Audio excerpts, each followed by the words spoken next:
AgFM. Et c'est une tradition qui durerait depuis plus de 3 siècles au cœur du village de la Verrerie à la glacerie le week-end prochain. Les samedis 29 et dimanche 30 août, la fête de la Saint-Gobain fait son grand retour avec un programme riche et varié. Alors pour nous présenter ce rendez-vous patrimonial et populaire, nous accueillons Anne Brémond, donc c'est la secrétaire de l'association Village des Goublins. Bonjour Anne. Bonjour. Alors la fête de la Saint-Gobain donc à la glacerie, un événement que l'on doit à plusieurs associations co-organisatrices. Donc il y a donc le village des Goublins, mais aussi donc les amis du musée de la glacerie, l'APE Les Minots de la Verrerie, Passion Cheval Glacérien et encore la fabrique de rêves. Alors après une édition 2025 qui malheureusement avait dû être annulée à cause des intempéries, on imagine que pour tous les bénévoles qui participent à l'organisation, vous attendez cette nouvelle édition avec impatience. Oui, on est tous bien prêts depuis un an, donc on a plein de choses à proposer.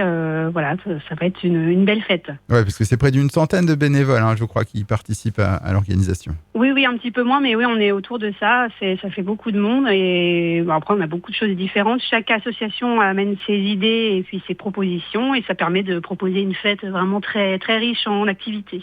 Derrière cette fête de la Saint-Gobain, il y a aussi donc tout un patrimoine que vous souhaitez préserver, célébrer à travers notamment les nombreuses animations et démonstrations prévues tout au long du week-end. Donc des démonstrations qui mettront en lumière les métiers anciens et la verrerie, c'est ça ? Oui, c'est ça. En fait, c'est le thème de cette année. Donc le verre et les métiers anciens. Donc on essaye de mettre à l'honneur pas mal de métiers anciens. Donc du battage de blé, l'alambic, et puis des démonstrations de filage de dentelle. Et puis aussi autour du verre, bien sûr. Du filage de verre, de la fabrication. Chacun peut s'essayer aussi à la fabrication d'un petit morceau de verre. Voilà, pour mettre à l'honneur un petit peu les métiers anciens et originels de cette fête. Et donc ça, ce sont des démonstrations qui seront présentes tout au long du week-end ? Oui, c'est ça, c'est activités libres, c'est des démonstrations, des expositions. Tout est gratuit. En fait, on insiste bien sur le côté fête familiale où tout va rester gratuit pour toute la famille. Il y en aura un peu pour tout le monde.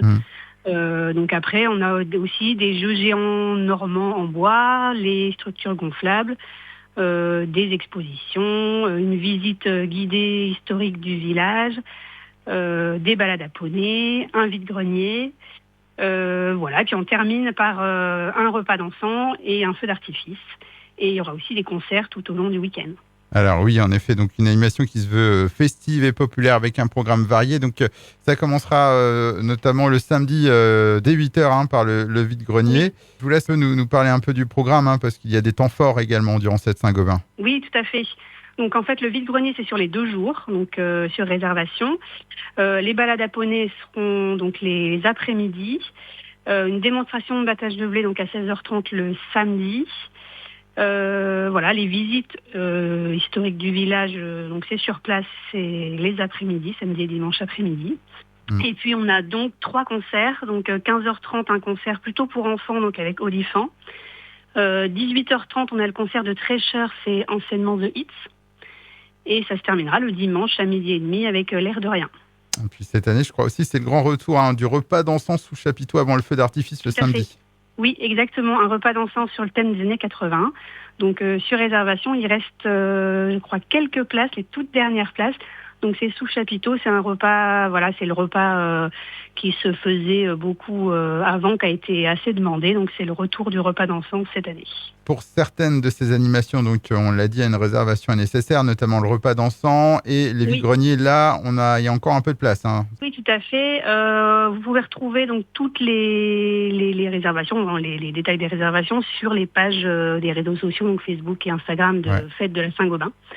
Donc là, tout est indiqué pour tout ce qui est réservation. Et pour ceux qui tout le programme, bien sûr. Et pour ceux qui souhaitent participer au vide-grenier, il faut s'inscrire le samedi et le dimanche ou une seule inscription ? Non, c'est soit l'un, soit l'autre. D'accord. Autre chose à ajouter sur les animations ou sur cette Saint-Gobain 2026 ?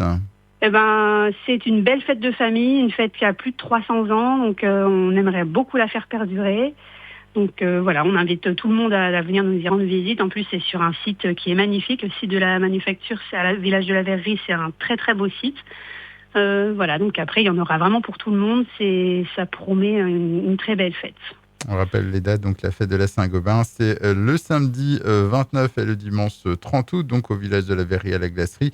L'accès aux animations, aux concerts sont gratuits. Et puis, vous pouvez retrouver les informations sur vos réseaux sociaux dédiés donc à la fête de la Saint-Gobain. Moi, je vous remercie beaucoup, Anne Brémont. Merci à vous, merci. Et à bientôt, au revoir. Merci, au revoir.